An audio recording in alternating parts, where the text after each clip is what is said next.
자, 여러분, 지금 보고 계신 이 충격적인 장면 정말 믿겨지십니까? 단 12개월, 천국이 지옥으로 뒤바뀌는데 걸린 시간은 고작 1년이었습니다. 지옥 밑바닥에서 돌아와 왕자를 탈환한 전북, 반면 가장 높은 곳에서 나락으로 곤두박질친 울산. 아니, 이건 절대 우연이 아닙니다. 이것이야말로 뼈아픈 오만의 대가입니다.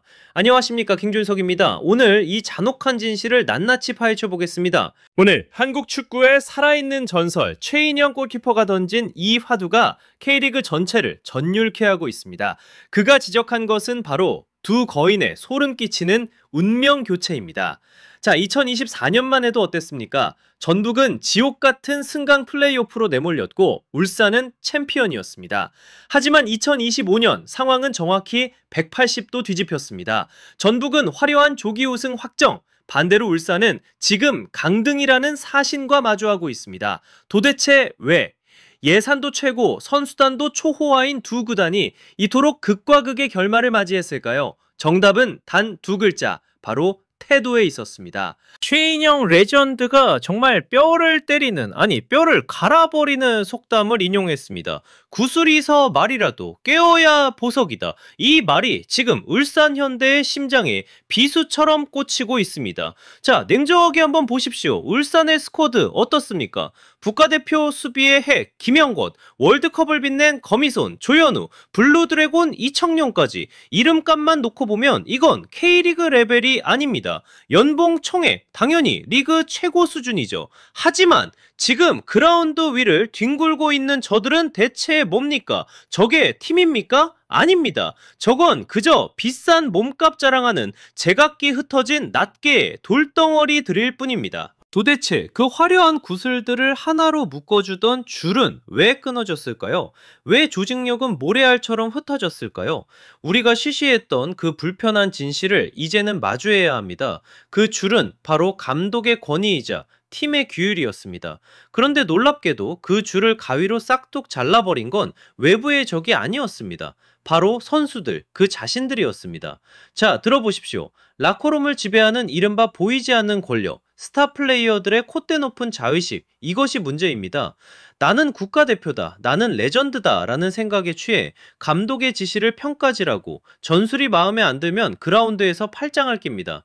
강력한 카리스마로 팀을 휘어잡으려던 지도자들, 선수단 장악 실패라는 명목으로 짐을 싸야 했습니다. 그들이 원한 건 자유가 아니라 방종이었습니다.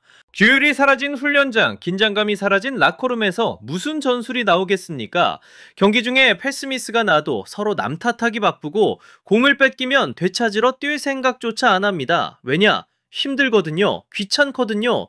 내가 누군데 저런 부준 일을 해. 바로 이 썩어 빠진 정신상태, 이것이 서말의 구슬을 쓰레기로 만든 주범입니다. 결국 울산의 몰락은 예고된 참사였습니다. 가슴에 달린 엠블럼을 위해 뛰는 것이 아니라 등 뒤에 적힌 자신의 이름값을 위해 뛰는 선수들, 그 오만함이 팀을 망쳤습니다. 축구는 혼자 하는 게 아닙니다. 이기심으로 똘똘 뭉친 11명은 죽기 살기로 덤비는 11명을 절대로 이길 수 없습니다. 이것이 오늘 우리가 목격하고 있는 울산의 비참한 현실입니다. 자, 여기서 축구의 가장 기본, 아니 본질에 대해 이야기해봅시다. 바로 뛰는 것입니다. 레전드 최인영 골키퍼가 뼈를 깎는 심정으로 지적한 핵심, 바로 활동량입니다. 여러분, 지금 화면에 나오는 이 히트맵을 똑똑히 보십시오. 전북의 진영은 온통 붉은색으로 불타오르고 있습니다. 반면 울산은 어떻습니까? 중간에만 희미하게 색이 칠해져 있을 뿐 상대 박스 안이나 수비 깊숙한 곳은 텅텅 비어 있습니다. 이게 과연 프로팀의 히트맵이 맞습니까? 울산이 왜 이렇게 되었을까요? 이유는 단순합니다. 너무 많이 먹어서 배가 불렀기 때문입니다. 지난 3년간의 연속 우승? 네, 대단했죠. 하지만 그 영광이 독이 배었습니다. 그들은 이제 자신들이 귀족인 줄 압니다. 유니폼에 달린 별만 보여주면 상대가 알아서 기어줄 거라고 착각하고 있습니다. 경기 장면에 보십시오. 공을 빼앗기면 미친 듯이 달려들어 되찾아와야 하는 게 축구입니다. 그런데 울산 선수들 그냥 쳐다봅니다. 압박? 귀찮아합니다. 몸싸움? 아플까봐 피합니다. 그라운드는 전쟁터인데 저들은 지금 강남 한복판에서 쇼핑하듯 어슬렁거리고 있습니다. 승리에 대한 갈망, 그 헝그리 정신이 완전히 거세된 것입니다. 하지만 전북을 보십시오. 그들은 왜 저렇게 미친 개처럼 뛰는 걸까요? 작년 그 치욕스러웠던 승강 플레이오프, 2024년에 그 지옥불을 직접 겪어봤기 때문입니다. 강등이라는 사신이 목에 칼을 겨누는 공포를 맛봤기에 그들은 살기 위해 뛰는 겁니다. 90분 내내 심장이 터져라 달리는 저 간절함, 저것이 바로 생존 본능입니다. 결국 올해 이 극명한 순위표는 발재간의 차이가 아닙니다. 머리통의 차이, 바로 멘탈의 차이입니다. 배가 불러서 산책하는 귀족 군단과 살기 위해 덤벼드는 늑대 무리의 싸움, 승패는 이미 정해져 있었던 겁니다. 순위표는 절대 거짓말을 하지 않습니다. 정말 소름 끼치는 사실이 뭔지 아십니까? 바로 소름 돋는 평행이론입니다. 지금 울산은 작년 전북이 걸었던 그 처참한 멸망의 길을 똑같이, 아니 훨씬 더 빠른 속도의 급행열차를 타고 질주하고 있다는 겁니다. 자, 전북은 어떻게 그 지옥에서 살아 돌아왔습니까? 그들은 뼈를 깎는, 아니 뼈를 갈아 마시는 고통을 감수했습니다. 2024년의 실패를 처절하게 인정하고 팀을 병들게 하던 이른바 철밥통 공신들을 과감하게 쳐냈습니다.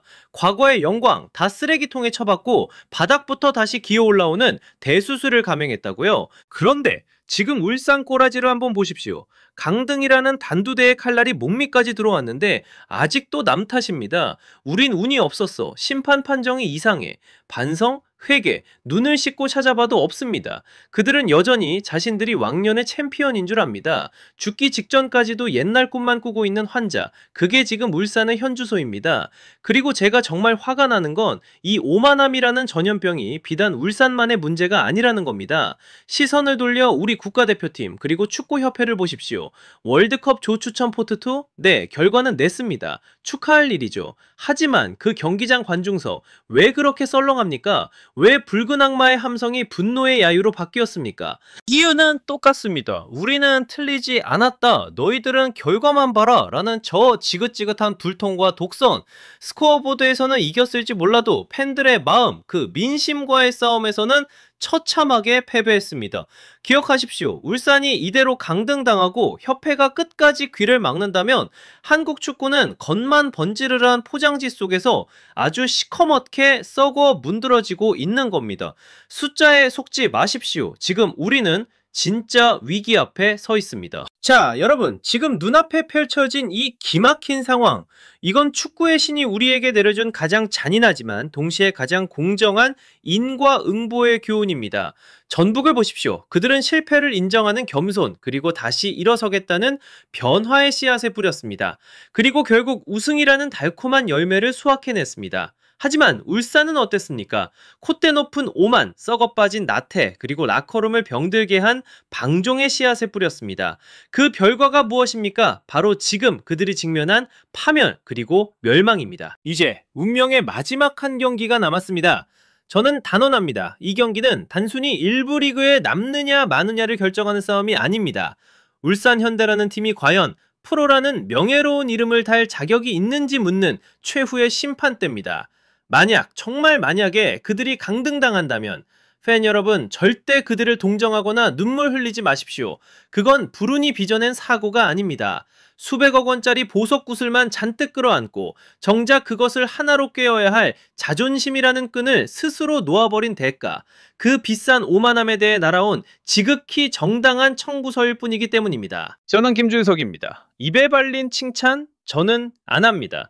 오직 뼈아픈 진실만이 한국 축구를 강하게 만드니까요. 자, 울산의 이 충격적인 몰라, 여러분의 생각은 어떠십니까? 지금 바로 댓글로 남겨주십시오. 더 독하고 날카로운 분석을 위해 구독과 좋아요 잊지 마시고 저는 다음에 다시 오겠습니다.